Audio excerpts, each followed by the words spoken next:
Well, good evening, everybody. My name is Julian Epps. I'm the Dean of Engineering, and I have the short but extremely great pleasure to welcome you all very, very warmly to this Engineering the Future AI Evolving event.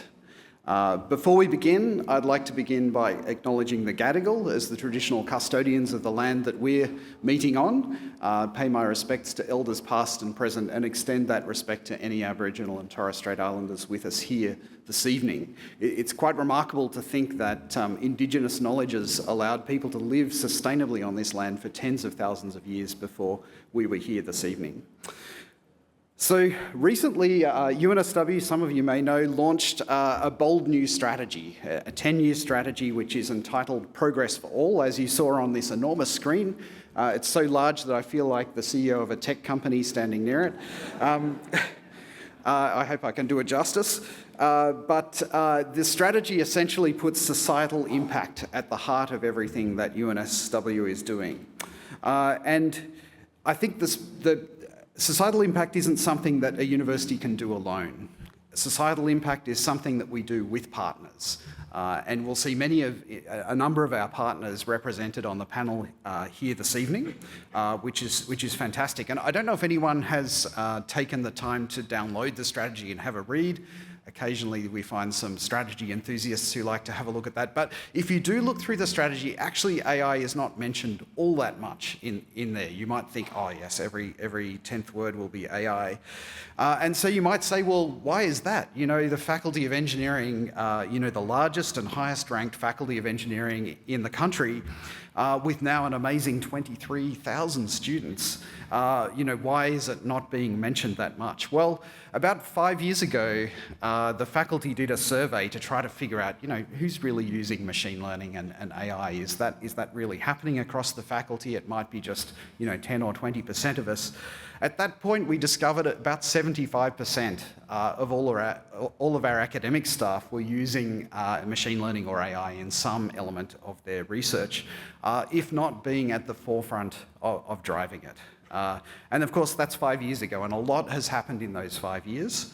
And like so much of what we do, whenever we're not talking about AI, it's implicit that we're worrying about it. And in our case as the faculty, we're working on it, we're leading parts of it, and we're certainly designing an engineering future that depends so heavily on AI. But tonight, of course, we are talking about AI, and to do this, I am delighted to welcome our panel chair, Scientia Professor Toby Walsh, to introduce our illustrious panel. Thank you very much, Toby.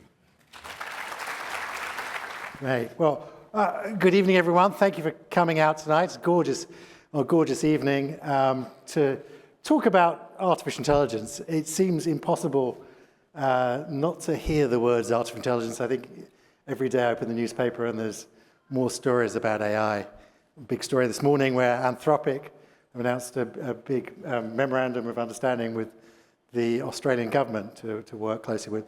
Maybe we'll be talking about that later, Lee. Maybe. Anyway, I've got a fantastic panel with me today to help us unpick the opportunities, the challenges that are facing us as a nation, facing the world, to discuss, to help you on your AI journey. Nearest to me is Kavita, who's the CTO at AMP, our favoured insurance finance services company. Then we've got Victor. Everyone knows Victor for his time as the New South Wales Minister for Customer Service, everything else. The reason that you've got an electronic driving licence is courtesy of Victor. Yay. He somehow managed to cut the Gordian knot and make New South Wales, I think, one of the most digitally advanced governments on the planet. Up there. Yeah.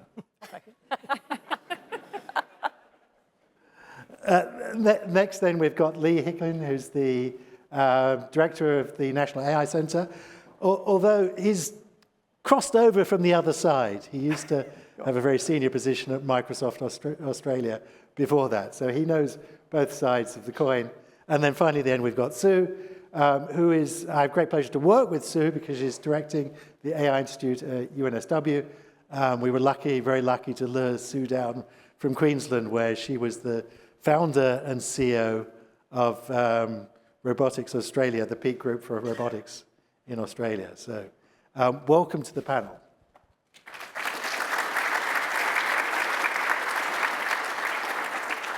I thought a good place for us to start would to be understand how the panelists got to be here. So I did warn them I was going to ask them this question. Each of them asked them this question, which is when and what got you into artificial intelligence? Gosh, I'll start off.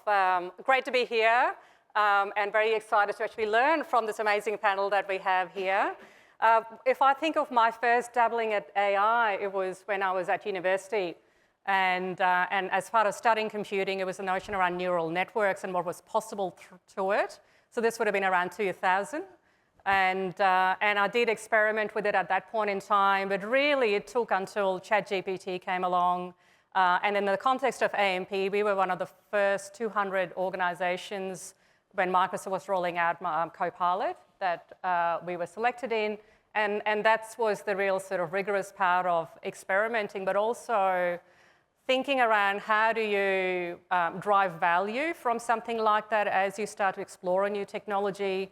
What are the implications and other considerations that go into safely and securely implementing it? So that's where, for us, around the responsible AI framework was one of the first things we looked at, even during that Copilot stage. And now, Toby? Kavita, can I ask you a tough question, a difficult question? Does that mean before ChatGPT, AMP wasn't using much or any artificial intelligence, machine learning? It was around machine learning, and especially when we think around the investments capability that we have around funds management. So that tends to be one area that naturally uses, it's data heavy, so machine learning is a natural instinct of it. We don't have insurance as part of AMP, but that's from an industry point of view, does tend to use machine learning quite a bit as well. Victor? Oh, well, I wasn't much of a data nut inside of government initially, but I was always a tech junkie from my previous role as a lawyer. But then... But lawyers aren't normally tech people.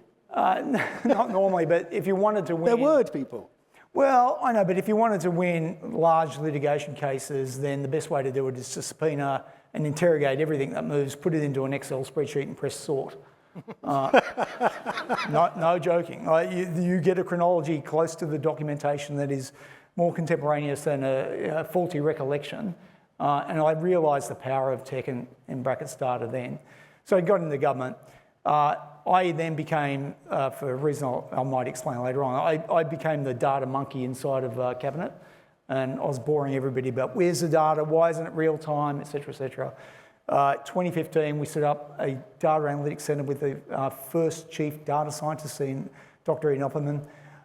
Then in 2017, Ian was saying we better have an AI strategy in place. But why did you listen to him? We did. But no, why? Why? Because he was a data scientist, right? And anyway, but this was 2017 to your point, well before November, 22nd November 22. 22, yeah. Yeah, so before... The date that ChatGPT was Yeah, released. right. So way ahead of COVID. Then, COVID came along, we did the driver's license, COVID came along, we did the QR check-ins and all that. And then in about so I knew AI was there, but I didn't realise how powerful it was going to be. Then I remember in about June, July 2021, I saw a documentary, as we were forcing everybody to get onto the QR check-in systems, and everyone was worried back then. It's great with hindsight, but back I think then, people are worried now as well, but... Well, particularly when we look at genetic engineering and stuff. But the reality is, nobody knew what was happening with COVID in those early days, and so we were all frightened and just trying to get more and more information. So I was watching a documentary called Coded Bias, which, in a nutshell, is basically a Minority Report. What happens when the state gathers all this data, and then And you thought this would be a good idea? I thought bloody hell. and it's talked about AI in coded bias. And I thought, oh my God, where is our strategy? Like, it's not launched yet. I never forget, I picked up the phone to Ian and I said, where is it? He said, oh, it's coming. I said, it's got to be your number one priority. This is scaring the bejesus out of me. We ended up launching it. It was one of the first in the world. And this, again, way before the GPT stuff came about. What was the documentary? Coded bias. Coded bias. Oh, right. Okay, that's the one about facial recognition and all the biases. Correct. And using algorithms. And I thought, wow, you know, we are moving the state pretty progressively in the digital realm, and I didn't have that covered. And I thought, I have to get this locked down quickly. So yeah, we're one of the first in the world to do it. I think that's a great example of how art changes the world. Yeah, well, it definitely scared me. I never forget I watched it twice back to back because I thought, what are we going to do now? So yeah. Great. Lee, your turn. Thank you. I remember that documentary, actually, Victor, as well. I remember it was quite impactful. Yeah. So for me, as Toby pointed out, I used to work at Microsoft. So in 2015, I was made the product manager for Microsoft's IoT suite. And at the time, they said, oh, can you also look after this thing, which is called Project Oxford, which was a suite of early-stage AI tools, some GANs, some generative adversarial networks, tools that we were trying to develop into products, language understanding, facial recognition. Honestly, I had no idea anything much about it. I didn't really pay much attention to it. And it was, honestly, at that point, I mean, it's kind of hard to remember now because it feels like a long time ago, but also only 10 years ago. Nobody really cared about AI. It was such a small part of what we were doing at Microsoft. It was this sort of add-on to the big business, which was, you know, cloud storage, network services, and compute platforms. So I didn't think much more about it. And I left Microsoft, went to live in Singapore for a few years. And I came back to Microsoft in 2019 as the CTO. And in that role at 2019, I arrived just as we had signed an agreement with OpenAI, and we were starting to experiment with GPT-2. And the role I was given as the CTO was, let's build the company around AI. Let's really navigate our way towards this. So I spent a bit of time with GPT-2, and of course, you know, as we all know, as we've touched on that journey from 2019 GPT-2 to GPT-3, was still very quiet. Again, hard to remember this point, but at GPT-3, when we first had that as a product in the Microsoft suite, nobody really cared much. It was sort of an interesting oddity. It was quite funny. It was unique. You could do stuff with it, but it largely was inaccurate and hallucinatic and not very useful. And I distinctly remember saying to my manager at the time, and this was in October 2022, we had our review, and I said, look, I'm done with this AI stuff. It's not happening. Nobody cares. Can we move? Let's go to HoloLens. Let's go to that seems to be the MR, mixed reality. That's the way to go forward. They're like, well, let's sit on it. Let's come back after Christmas. That worked out well for Facebook, didn't it? What's that? That worked out well for Facebook. Yes, and I called him, I think, mid-December, and I said, I've made a terrible mistake. Let's stick to the course. And then I had this very privileged moment of being at Microsoft all through that time as the country CTO, leading the launch of ChatGPT towards Copilot. And for me, there was one moment in particular, and I remember it distinctly. If you remember when GPT-4 was released, there was an early release that it was touted, multimodal model, conversational model. You could interrupt it, talk to it. Most of you didn't get that for a little while. Inside Microsoft, we had access to this interruptible conversational agent. And I'm sitting at my desk, I put my phone down, I fired up GPT-4, and I started having a conversation about movies. I remember asking about movies. And 10 minutes in, I was having a conversation. I wasn't interrogating a system, I wasn't talking to a database, I wasn't asking it, hey, Alexa, do you know how to get to I was just having a chat. And about 10 minutes in, I went, holy shit, what just happened? How am I doing this? And I was sold from that point on, and now I find myself in the government. So it's, you know, hopefully continuing that holy shit moments, but from the government point of view as opposed to a vendor moment. So that's me. And Sue?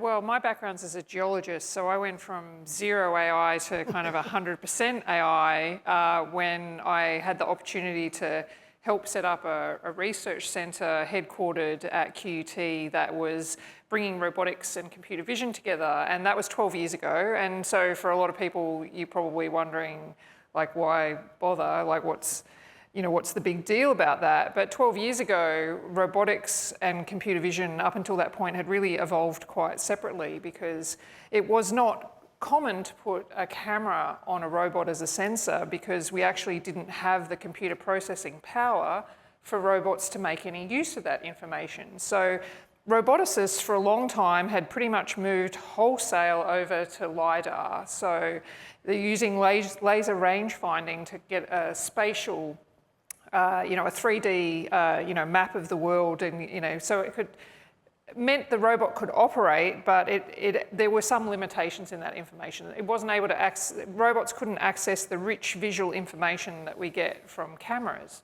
But around about 2014, the researchers who had the idea of putting this centre together realised that we were getting to the point where we had the computer processing power that robots really could be starting to make more use of computer vision. And so we brought the best robotics researchers and the best computer vision researchers in Australia together to try and harness that opportunity and create a sort of a field called robotic vision. But nowadays people just don't even think that that's anything new because it would be quite unusual for you to develop a robot and not put a camera on it. But like I said, for me, that was going from zero exposure to artificial intelligence to being completely drowning in it. And that was quite transformative because I had the opportunity to walk into an operating robotics lab every day. Of course, our computer vision people were all putting bounding boxes over everything and detecting any object that they could. Somewhere through all of that, it started to make a bit more sense of how this could really be transformative. And I then started to get quite concerned that outside of our lab, no one had any idea what we were doing. And yet it seemed pretty clear that you didn't have to be a computer scientist to figure out it was going to have a big impact. And I guess that's probably the reason why I've remained in the field, because I think we're still a bit at that point where the full impacts of the technology I don't think people appreciate. Great. Before we carry on, I would just say that we're going to have 30 minutes or so of conversation between ourselves, and then we're going to have a bigger conversation with you.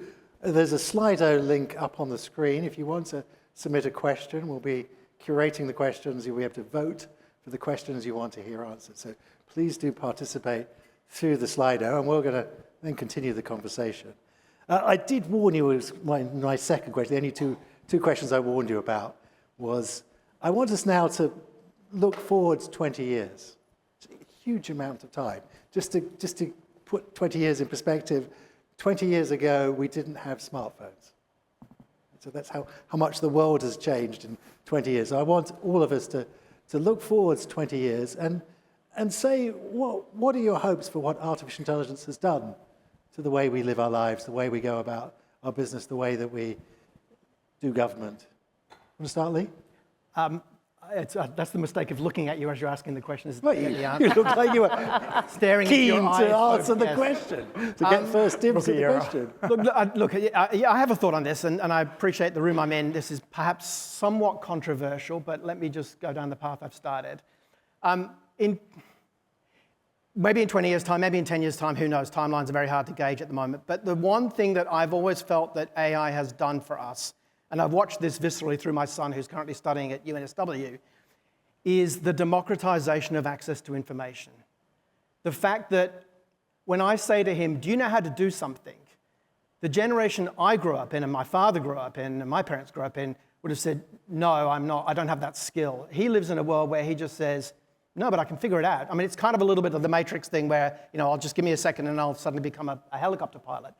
But I think about this world where democratization, not just in terms of the great halls that we all sit in, and we live in a privileged world, and we work in the university, and we have access to all this information, but I think about it as a global planet, as I think about anyone in this world who has access to information and knowledge now has access to a tool that not only gives them abilities to gain that knowledge, but to learn that knowledge on their terms, in their ways, in their mechanisms, at their pace, and in a way that makes sense to them. And for me, it's not, yes, of course, we're going to maybe solve world problems, cure diseases, solve climate change, all those big things.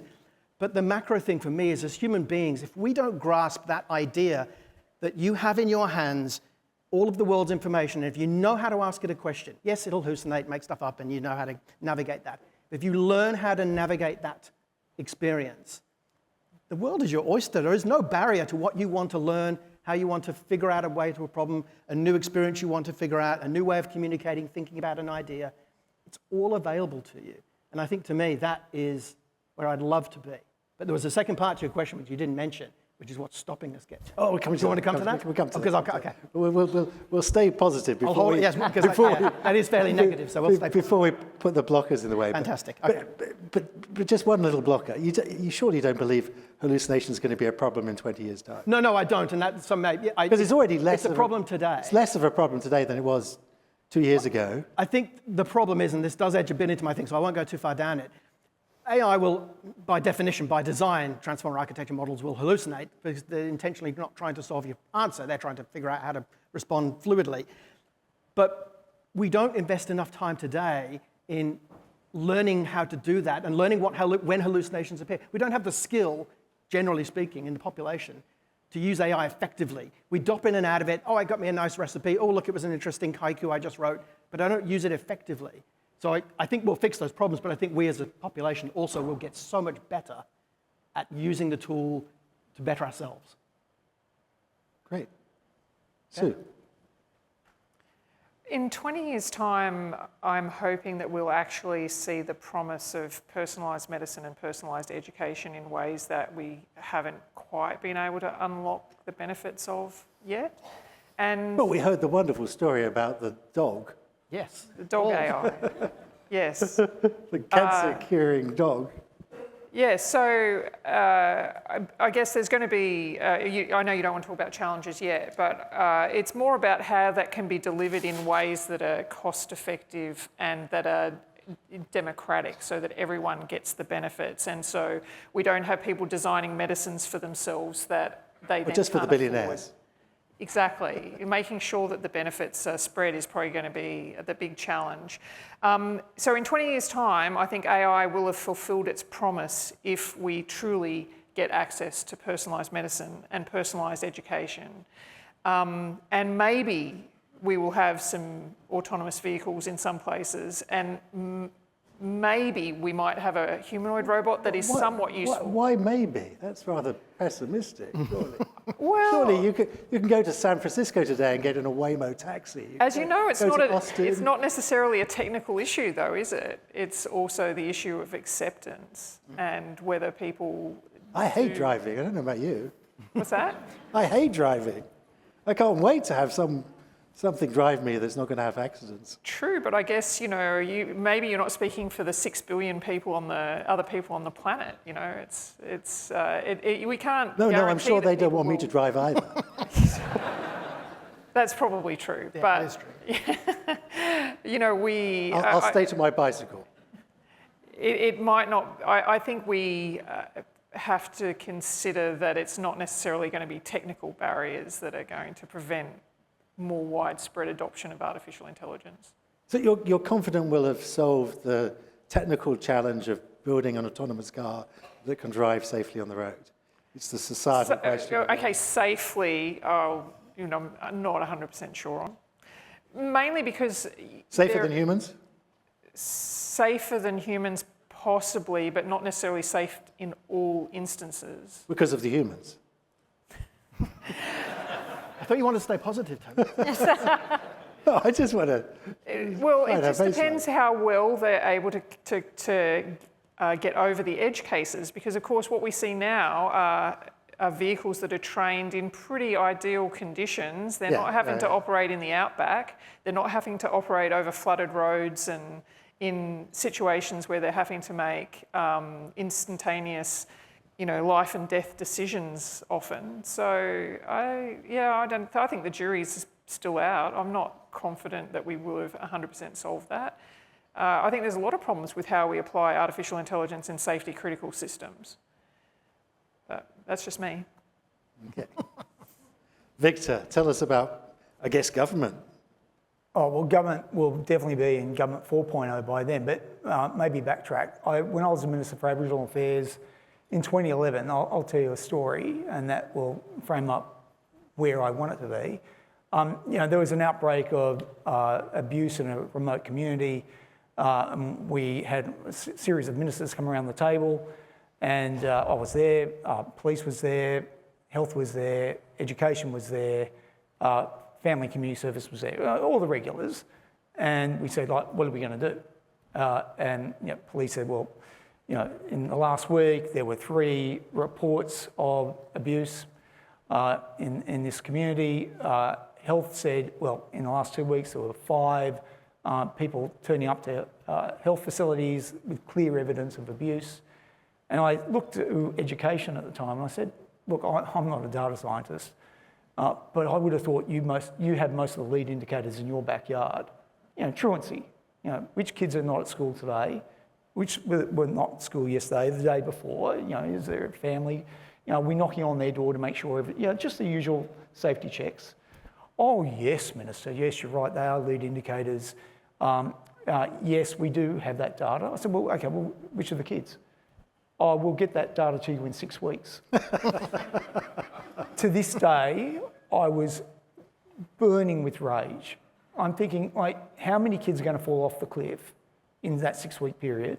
And you don't give a child that's been subject to abuse a blue pill and then they get better. Like, this is intergenerational trauma that is caused because we're not connected.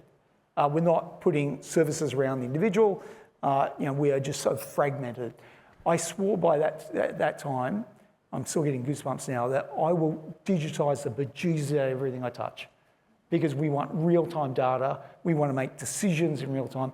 Then you can put the artificial, the intelligence layer on top. So fast forward, what do I want? Well, I imagine all of us want. I want the blind to see, the deaf to hear, the lame to walk. I want AI to profoundly reduce suffering and improve quality of life. What we will have in 20 years' time, we will be BCIs, brain-computer interfaces. That's happening now. That will be more prolific in 20 years' time. We will have some form of AGI, however it's framed up. We will have quantum. We might even have fusion, that elusive fusion where energy becomes virtually zero. We're going to have 6G connectivity. It's going to be a profoundly different world. A lot more robotics in the ecosystem. What I pray that we have as well is agency. Because what I worry about, and we'll probably talk about that next, is the downside. Lee, can I just bring you in there, just because Microsoft, going to your past, Microsoft was one of the companies actually I have a lot of respect for because of the work they do with people with disability, and you know that comes from the top of the company. The CEO has personal experience. Can you just say something about how AI is transforming that? Yeah, look, and I think, you couldn't say it better than the way Victor said it, and that's why you're an ex-minister and I'm not, because you know how to tell a story so well. And it is that, when we think about the way that Microsoft looked at this problem was, and you're right, it's largely led by Satya's personal experiences through his family, is that in order to get the world to see what is possible, you have to show them something that is such a profound shift in an experience. You have to move people. You have to give them an emotional response. I think is it Maya Angelou's comment about, people will forget what you said, what you did, but they'll never forget how you made them feel. And there was a lot of this concept in Microsoft that we wanted to, and if we had some technology, we wanted to make sure that we actually got it in the hands of something that was so profoundly impactful, not just, yes, obviously it's a large company, it needs to sell that technology. So if you think about the work they did with some of the early AI work was around supporting ALS. I forget the name of the American football player now, who was confined to a chair and had ALS but used that technology. One that always threw me from a technology solution, if you're familiar with the HoloLens solution that Microsoft had and then squandered away and now I don't know where it is, there was a version of HoloLens called Project Tokyo, which was a headband version, so it didn't have the eyepieces, but a headband piece that had AI camera sensors in it, and it was to enable, to your very point, the blind to see. And what it meant was that there was a young boy who was an experiment on this, who was an experimental user of this. It was trained with the knowledge images of his family and his close relatives. And he would wear this band, and as they walked in the room, the band would acknowledge and say into his ear who that person was, and it would provide a small tap sensor, a sort of sensor on his head, roughly where they were in the space. And what it meant for that boy was he could turn and say, "Hi, Dad." And you think about that moment. It's such an obvious, we just do that without even thinking, but for somebody who has no vision and is born blind, has never seen these people, but can acknowledge their existence.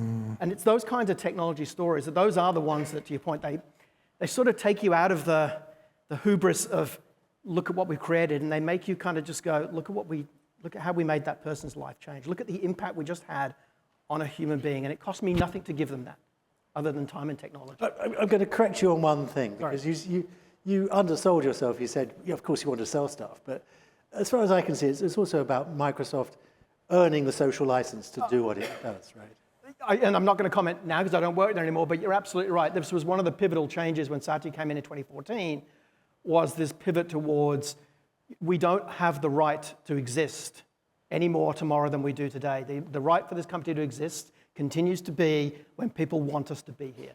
It may not be the case today. I'm not going to argue that because it's a very different world. But this was that mindset. And absolutely, you're right. I mean, it permeated through the company and created a whole different mindset of why do we do this? What's the purpose?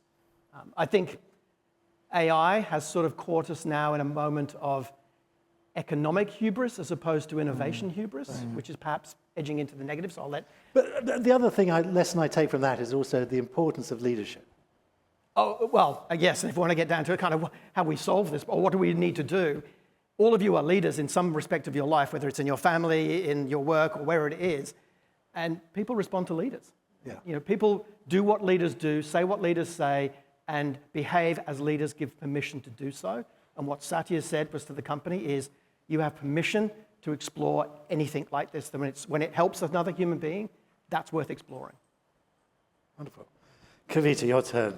Yes. So I'll start with a word and center the response around the word equity. So the ability to have greater equity across the community as a whole is the positive lens I'd apply on AI. So if we were to use AI for good, what it actually provides is, just imagine, and we can see the seeds of this already, is greater access to education and high quality education that can be enabled through AI. From a financial services point of view, we think a lot around how do we offer services that mean people can retire with greater confidence. It is such a complex process to navigate for any of us. And so how do we use the abilities of AI to help provide better advice, better support around the transitioning of major financial decisions that each one of us makes through our lives? So they're sort of the parts that I think of is greater equity and accessibility of services. When I think of also the support that we need around retirement is also the care services. How do we start to extend that and make it more available and accessible? So yes, there's lots of prospects there. I definitely agree with what some of the things that have been said around the implications of capability, because it does require a certain level of capability that we have to build as individuals to be able to accept and receive it too. Okay, so we've had the good news. Let's go to the blockers. What's going to get in the way of this wonderful, equitable future where all of us can participate? Lee? Me start again? Okay. I've used a couple. Stop looking at me. I know, I'm going to stop looking at you. You're not learning, are you? You're such a good-looking man. It's hard to cast my eyes elsewhere. Look, I've said this word a couple of times. I've used the word hubris, and I mean that because what I sense today is human hubris is, and that's wound up today a lot in the economic drivers of AI. We've pivoted away from AI being a scientific field of research and innovation to an economic race to the bottom in terms of lowest cost for the worst service. So what bothers me most, and what I think is going to get in the way for us right now is, and I'll use a metaphor to describe it, is it's like we've just invented fire, okay? We've got this thing in our hands. It's this hot, burning thing in our hand. And instead of looking at it and going, I wonder if this could keep us warm. I wonder if we could use this to ward off animals. I wonder if we could cook food on this and make it more delicious and better for us. No, what we're doing is we're taking that fire and touching on everything we can and going, oh, it burns that down. Oh, it burns that down. Oh, it burns that faster. Better not do that again. But then we do it again just to see if it was right the first time. And we have this obsession with taking AI and putting it into the worst possible places, the most damaging scenarios, and then proving ourselves right by saying... Give us some examples. Sorry? Give us some examples. No, I don't want to be the one that's said on stage from a government about specific examples. Because you all know, and in all seriousness, I mean, there are silly examples like, you know, putting AI in a chatbot for a product that sells cars without some protection about the fact that it might sell a car for $1. Like, if you've known that AI is good at bullshitting, you might have probably figured that out. To the very worst examples where we've sort of, AI personal virtual girlfriends and boyfriends have led to the downturn of sort of, teenage. What could possibly go wrong with that? What could possibly go wrong with it? But why do we obsess ourselves, and we continue to obsess ourselves with the idea that every time AI gets a bit better, the first thing we should do is figure out how bad it can be. What would it break if we put it in there?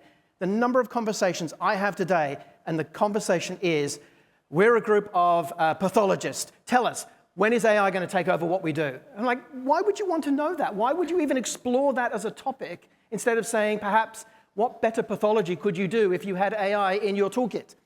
And it just frustrates the shit out of me that as a society we run headlong into the apocalypse as if it's just the most natural thing to do. And AI is sort of accelerating a bit of that because it, we put it in all the wrong places and then worry why. We're some sort of surprised that it does damage. This is Darwinian evolution, isn't it? Well, maybe this is exactly what's going to happen. The survivors will be the ones that figure out what's next. But that, to me, is the blocker to anything here, is that actually it's not AI, it's us. And our inability to accept our own stupidity, failures, hubris in this world, that we will just not notice just how amazing this thing is if we applied it to problems instead of money-making schemes. Victor? I worry about agency. Many of us would have watched 60 Minutes last weekend where they call it AI dementia. And it's basically where, I think it's the reverse Flynn effect. So every generation tends to get a bit smarter. This is the first one. They're saying maybe not. And what's really happened in the last generation, it's really been the fact that we've gone into system one thinking, that's really quick reptilian, bot says yes, yes, yes, yes, and we become battery hens rather than free-range chickens thinking for ourselves. So what worries me is that, again, look at Google Map. How many times do you just put up an Apple map, a Google map, or whatever it is, and you just follow it blindly? I worry about that because we lose a bit of our agency, or a lot of our agency, and particularly with the bots coming through. That's my biggest concern. And then if that continues, how do we stop that happening then? Well, because we're naturally lazy. And that's why the predisposition is, the natural inclination is, make it fast, make it easy. That's why fast food sells, right? It's just, so how do we change that? We've got to focus more and put more value in the creative thinking, the critical thinking, the expression of that thinking, and the courage to apply that thinking. That's where I think we need to be, because otherwise the negative of all this is we become lemmings. Will not the market sort that out? Because those are the skills that are going to separate us from the machines. Yes. Things that we want to pay people to do as opposed to let the machines do. But to quote a great band that I love, Midnight Oil, the rich get richer and the poor get the picture. The reality is this will rapidly, we're talking downsides, rapidly accelerate that divide between the haves and have-nots. So sure, the upside is we do the blind see, deaf hear, lame walk, etc., but I think it's going to be very, very choppy, the waters, until we get to abundance, if we get to abundance, because the negative is we get to dystopia, where the majority of us become lemmings, and you get a class that control the data. We become data colonies. I thought you were a liberal politician.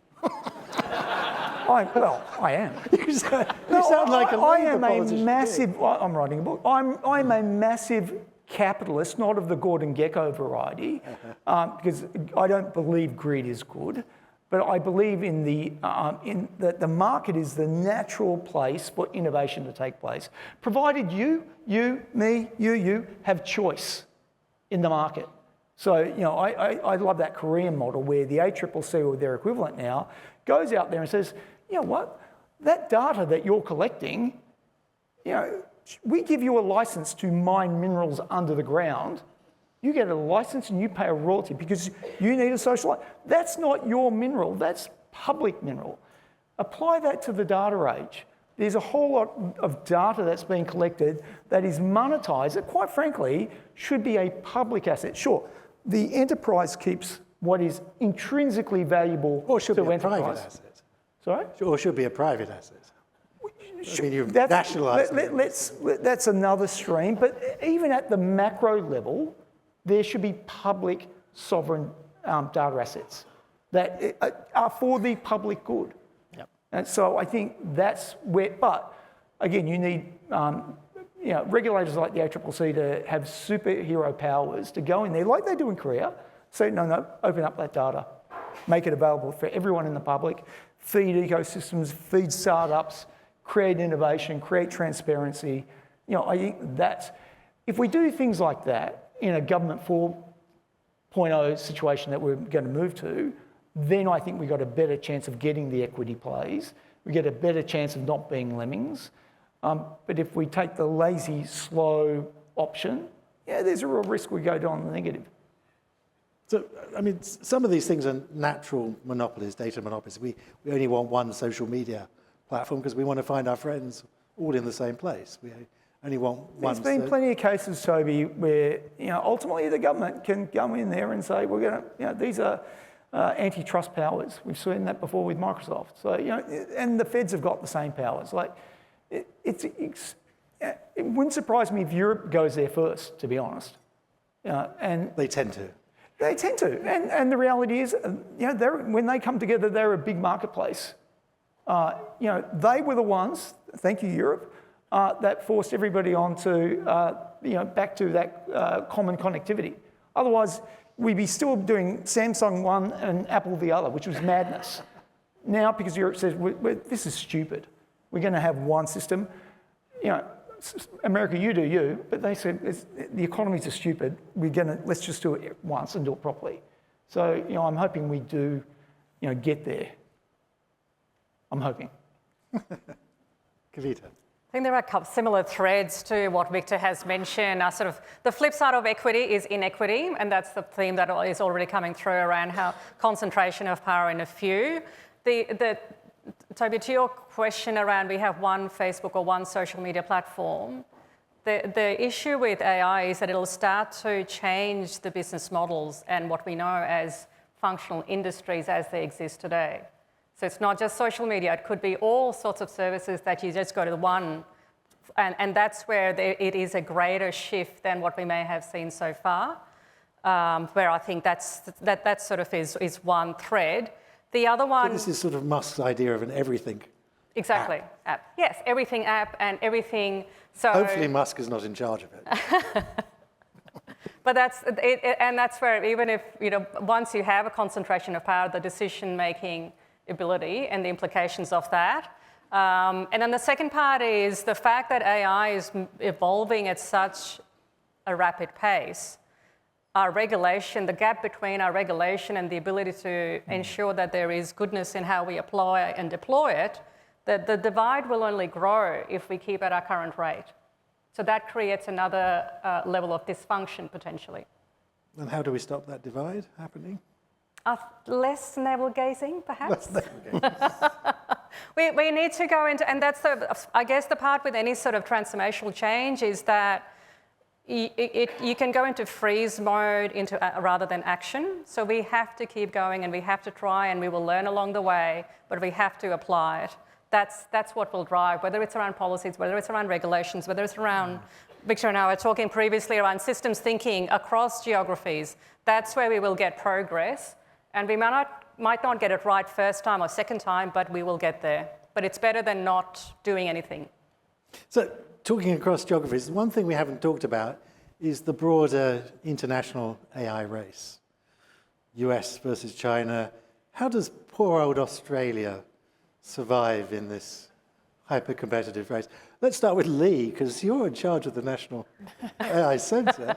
Surely that's part of your mission. How does Australia survive in this race? Or thrive, not just survive. Thrive and survive. Right. Well, look, and I'll pick up the threads of what Victor and Kavita just said, because at the end of the day, you don't want to get into a race you can't win.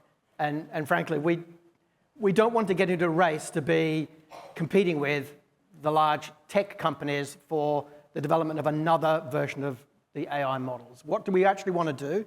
Is we want to create value for our economy, we want to create jobs for our people, and we want to create something that is so uniquely ours that brings value to us, but is also a commodity that the world demands, desires, and wants. So it comes back to, we have data and information in very key areas. Government, without question, something we have is, as a long-standing Western democratic country with pretty solid mechanisms for maintaining information, good data. Across some of our key industries, resourcing, mining, minerals, but probably more importantly, not that resourcing, mining, minerals is not important, life sciences and healthcare, agriculture, supply chain, logistics, and operations. Like we run those things in ways that no other countries can do. We have all this information, all this knowledge, all this data. We should be building AI systems and tools and jobs and opportunities that lean into those to create value for our own economy that we can sell to the market, because that's how we will thrive in this, is not by running a race, and I don't like the race metaphor for AI anyway, but not getting into a race to see if we can win, but coming and changing the rules. How does every private sector company ever win in any sector they arrive in? They don't just come in and go, I think I'll do the same thing as everybody else and hope it works. They change the rules, change the game, bring something different to the table that nobody else has got, and create new value, new opportunity. That's how we're going to do this in AI. And it's going to need a bunch of stuff, and I know. What's it going to need then? Well, it should, because we're obviously not doing this well enough yet. Well, I'm going to say a couple of things, then I'm going to be able to feel Sue's eyes burning into my neck as I say it. But Sue's going to break things out like answers. infrastructure. We think about the stack. We need chips, we need the hardware, we need the infrastructure, we need the places to run it all, we need the skills to build things, we need access to funding to make these things happen. We need an environment that's conducive to investment and tax incentives and all the things. And then we actually need sort of the collective willingness to take that risk, to take that journey, to jump into this market that is there for us. But I know, and I won't. Sue will have a comment. We'll get Sue in 1 second, but just before we leave the collective willingness. Yes. That worries me, because repeated surveys of G20 countries show that Australia is the most concerned, the most fearful, the most fearful about artificial the most intelligence. nervous, but also in the top 5 of almost all of the large AI companies' user base. Claude, OpenAI, Gemini, Copilot. Australia is You may be nervous, but you're using it. So and then what was the survey from a couple of years ago, which sort of indicated that, I think it was the KPMG Melbourne Business School one, that sort of indicated we're all using it but not telling anyone about it. It's a sort of teenage sex thing. But you have to ask yourself this question, why? We have been, for the last 25, 30 years, the fastest uptake of almost any technology. Yeah. Mobile devices, virtualization computing. Mobile devices, quickest on the planet per capita. We are the people that just go, shit, yeah, I'll do that. That looks fun. Let me figure out what I can do with it. But AI, we just haven't. And I don't have the answer to know why that is the case, but there is a reticence, a fear, a risk factor, a something in our psyche. If you look at the surveys, the question that always stands out is people fear the impact it's going to have on jobs, in particular their jobs. Yeah. And the problem with fear is anyone's fear is absolutely their express reality. And I can't sit in a room and say to me, just trust me, I'm the government, it's all good, we got it sorted, it's fine, because whether it's the government or not, you don't trust somebody just because they say trust. You have to have the confidence to move past the fear that you have. And the only way you get confidence, how do you get confident to drive a car? You drive a car. You do more of it. You get more confident. And the same analogy plays true with AI. You get confident with AI, not by looking at it, reading that article on Facebook and going, looks scary, I don't think I want to do that. You get confident by running it, using it, figuring out what it does badly, what it does well, and then learning your journey through it. But if we don't collectively do that, all of these wonderful ambitions that everyone has shared, frankly, will never come true, because we'll just sit here going, it's not really for me. Lee, your comments about being confident driving a car resonating a lot with me. I'm trying to teach my daughter to drive at the moment. I've been through it's taken years off my life. Yeah, it's scary. Sue, I know you desperately want to. Well, I mean, Lee, I think, already put forward all the ingredients that we need to put together to actually be able to pursue a lot of AI development here and building our own models on the valuable data sets that we own. But, you know, I think there is a simple reason why Australians are so fearful of AI, and that is because of a lack of leadership. Because in many other countries, you know, more than 8 years ago, they were all developing national AI strategies and making it very clear the direction that they thought their countries could take in pursuing artificial intelligence and how it would benefit or what impacts it was likely to have on their societies. And we've never had that discussion here in Australia. And it's because, you know, a lot of our political leaders have been concerned about that narrative around AI equals job loss. And so there's just been a lack of willingness to even have that conversation with the Australian public. And I think where that was very evident was in the lead up to the last federal election, where unless, you know, you're like me, where you're kind of listening out for any you know, discussion around artificial intelligence, there was zero from you know, any of the parties talking about artificial intelligence and what it meant for Australia's future in the lead up to the last federal election. And then the very next day after the election, the Treasurer started speaking about AI and productivity and linking those two things together. But that was the first that you would have heard anything about AI mentioned. So, you know, we're like 8 years late to the conversation around AI. So is it any wonder that when you survey Australians, they do express this fear? I mean, we do have this strange duality where in our personal lives, we are actually prepared to be take risks and use these tools. And I mean, this is true before artificial intelligence. Australians were very quick on the uptake of mobile phones, mobile payments, but we don't do the same in our businesses where we're very risk averse. So, you know, that is a strange nature of the country. But, you know, you don't make people less fearful by not talking about it. And so I actually think that's why events like tonight are important, so that people can start thinking about what artificial intelligence means to them, what are the upsides, what are the downsides, you know, and feel comfortable about talking about it.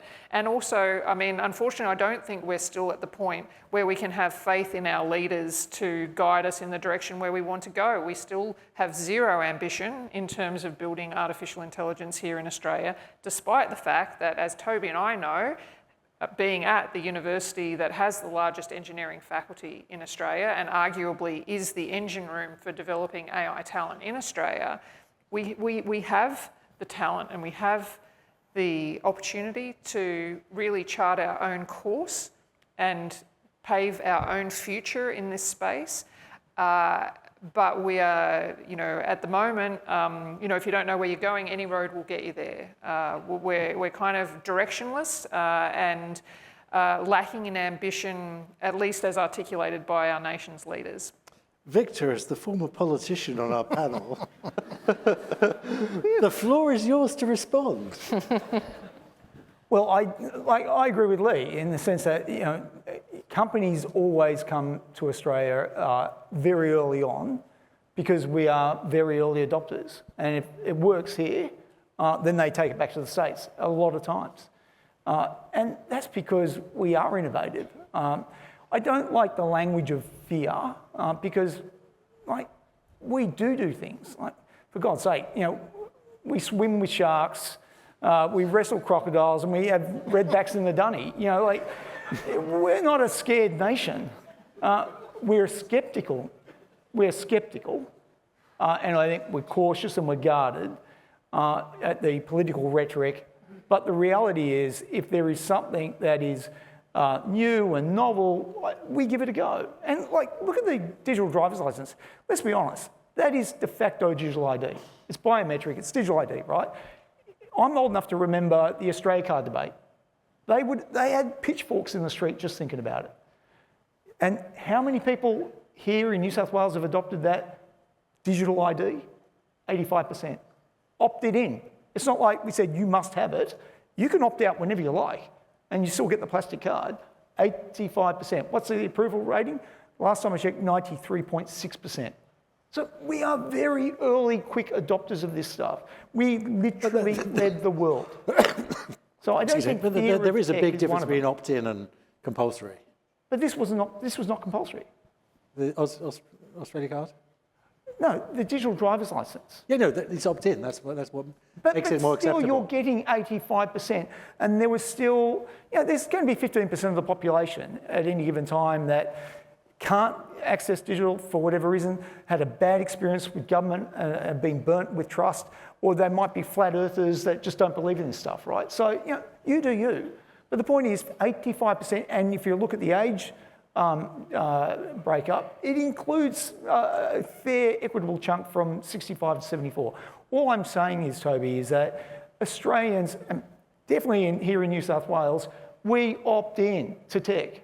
We're not scared to try things new. But where I think, and I agree, Jim Chalmers, to his credit, had that economic roundtable, and I was there. They invited me to attend.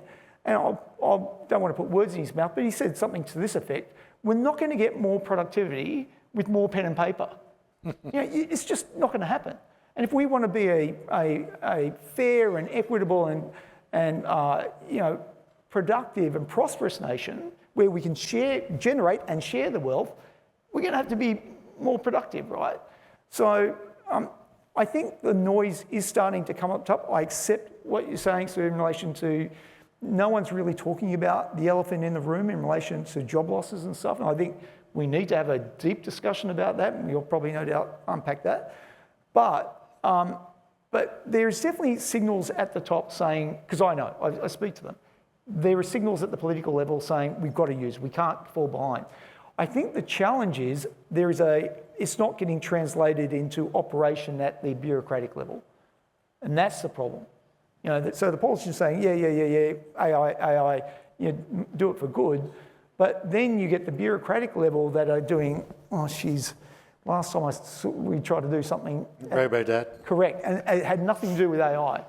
But nothing to do with AI. But the point is, it is new, it's scary, let's be honest. And no public servant wants to put their hand up to put their head in the dock. They just want to do the job, get it done well, don't put anyone at harm. So, there is that sort of reticence. That's the response. So how do we change that to make sure that we can accelerate that journey in a safe, responsible way? I think we can do it. There is definitely a pathway to do it. We have to get more people like Lee into government. I was going to carefully put my hand up, but yes, I am one of those bureaucrats you're talking about as a public servant.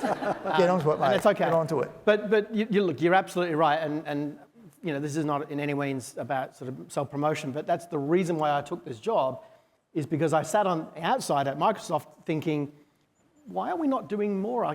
The opportunity seems very obvious to me, so I moved into government to do more. So I'm trying to be that person that puts their head up and hits the squeaky wheel. Yeah. I'll do my best.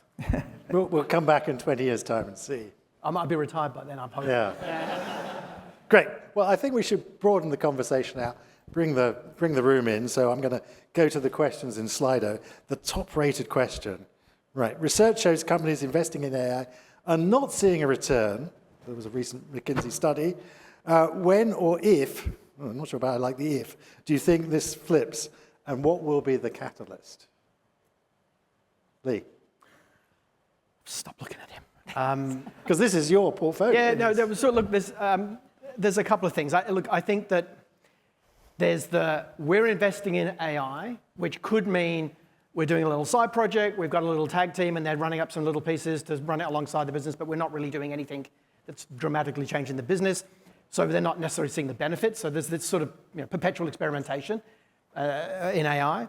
And then there's also this thing that, and I have no empirical evidence to sort of back this up. It's more this, my sense is that people are using AI in their work, but not in their workflow and not in the way in which they actually perform the work tasks. So they're going, I do a job, I'm going to duck to the side here, just get some AI information so I can be a little bit faster at what I need to do because I'm running out of time, pressure's on me to get it done, and then I get back to the job. And they're not making AI part of the task, they're making AI a separate task that goes alongside the task, which actually creates a negative impact. It actually makes AI less useful because it actually takes time away from the task. But I sense that more than I could probably back that up with evidence.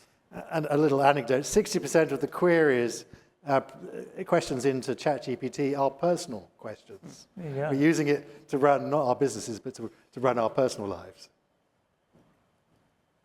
Could I add a couple of things Yeah, there? please do. I think when we're in the context of a traditional model around how do we get financial return for something or get value out of it, we tend to look at it in a single business case. So say, okay, this is the idea, what can I get for it? Whereas AI doesn't operate that way. It is looking at investing over a period of time and thinking of it as a continuum to derive value as opposed to instantaneous. So it does require commitment over a certain period of time to derive value.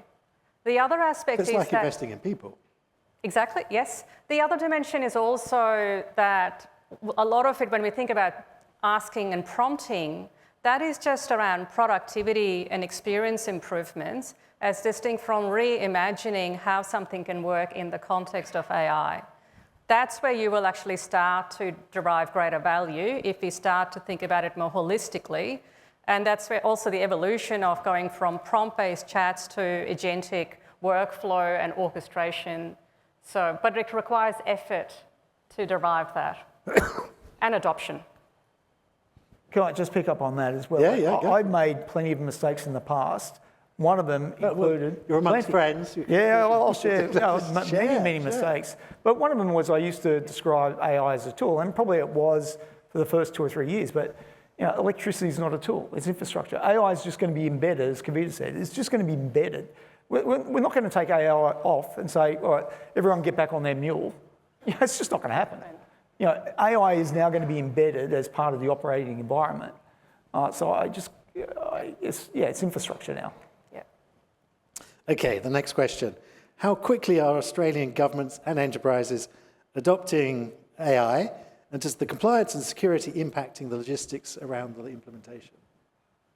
So, again, Lee, I'm afraid you're in the hot seat. I didn't even look at you that time. That's not fair. Telepathic. I'm afraid this is what the But it's a audience very want. hard question to answer because you're asking sort of how long's a piece of string question. How do we compare internationally? Again, that's two things. First of all, comparison is the thief of joy, and I think if we spend our lives comparing how we do to Singapore, Canada, the UK, as the predominant markets we do compare to, we're going to be doing poorly in some respects because they are economically and politically driven in different ways. We just can't compare ourselves in that way. And really, it's not about what do they do, how are we comparing to them, it's what are we actually doing ourselves. And this is sort of back to Sue's point around, if this was a race and we started 8 years ago and we didn't start at the same starting point as everyone else, what are we going to do to keep up and then maintain the pace that this operating environment sits in? And so, we can look at things that are happening at a government level. I'm certainly not going to comment on how it's working because I don't know, but the instigation of a chief AI officer and a sort of a functional push into the government to be AI leading is honestly creating some interesting waves in government because it is, as Victor would know very well, a risk-averse environment. It doesn't like to do things that are different and challenges it. But we're being pushed to do that. And so in that sense, that's good because it is changing the pace at which change is happening because it's forcing people to think differently. But I don't know if I can give any kind of reasonable answer to say how fast are we adopting it. I mean, if you look at the world's... Well, actually, the other interesting aspect of this is we look at when we think about who's being successful in AI, we talk about many of the big names that we hear about. And then when we get to Australia, we talk about, big banks doing X, big Telstra, telephone companies doing X and Y. But if you just scrape down the next layer, there is a raft of really innovative, interesting Australian businesses doing really cool stuff with AI. And what has been noted to me by others, and I've seen it myself, is AI isn't a sea of AI, Australia isn't a sea of AI slop. What we seem to be doing in Australia is just being very selective. So we have a lot of good healthcare, a lot of good sort of social science, social service type things, areas of where AI actually makes a difference. There's just less of them, and they don't get the newsfeed because they're not as exciting as, X million-dollar deal between bank and big tech company. And there's a lot of it happening in the startup sector as well. There's a huge amount, and the task that we have in front of us, and certainly for me in the National AI Centre, is how do we get more of them? How do we get them to stay? And how do we get them to invest and grow here in Australia to create the jobs, the economy and the circular environment of we build it here, we invest in it here, and we buy it here, and that allows us to build more of it here. That's kind of what I think is certainly on my plate when I think about what I've done. Kavita, do you think, were you spinning the wheels fast enough in your sector? We can always do more. Just a conceptual model around when I think about governance, risk and controls is just technologically there's LLMs, so large language models, and whether, whichever one you choose, whether it's Claude or OpenAI, any of them, they have a certain level of inbuilt controls built there that come through. And that's the part that I think of as a government policy, is like how much influence can we have around what we expect to have built in. So that's the first one. Then there's different software or services we may use. How much is built within that, and how much can be prescribed as the controls that we expect across all the dimensions of responsible AI. The third then becomes around within an organisation or as individuals, what are the next things that we have as responsibilities around ensuring that AI is being used for good. So if from an organisational point of view, for us, it's meant that it's embedded across everyone's responsibilities. So the CEO is the one who sponsors AI within the organisation. We have the Chief Risk Officer who is responsible for the risk policy and how it encompasses AI implications. As Chief Technology Officer, for me, the responsibilities around technology risk and cyber controls, whether it's around new AI services and solutions that we are offering internally or to our staff, or it's also around the implications of how do we make sure that the education and uplift is occurring along the way for our staff as a whole. Because you can have only so much as system-based controls. It actually comes down to everyone understanding what their responsibilities are. So that's where focus on adoption, embedment, in addition to system-based controls is crucial. We've got time for just one last question. I'm really pleased we're ending on this question because it's one that I think is very important. How do you see Australia's current regulatory approach to AI, which is pretty much, this is the questioner's suggestion, a wait-and-see approach? To what extent does it serve Australia's interests? Victor? I think we sort of straddle between the US and Europe with that halfway house. Is that the place to be, though? That's a great question. I'd like to see more. I'd like to be... Look, I'm proud of what we did here in New South Wales, to be honest. We were right out the front. When we launched the AI assurance framework that you're working on, the next iteration around assessment framework, we were literally the first jurisdiction in the world to do it. In the sense that there were some other handful and it's now being adopted all throughout Australia. No, it has. Yeah, I'm praising it. Yeah. Well, it's not my work. I sponsored it, but there was, all the smart people that were actually doing it. But the reality is... It wouldn't have happened without you, Victor. Sorry? Wouldn't have happened. Oh, it would have happened without me, mate. But the point is, literally, we were one of the first in the world, in the sense that there were other jurisdictions, there were a handful at the time that did something, but they were just doing motherhood statements. AI for good, don't do bad, all the usuals. But we actually put a ladder, we put the rungs in the ladder to say, nope, you cannot go to the next rung unless you get this check. You can't get the next rung, and we mandated it.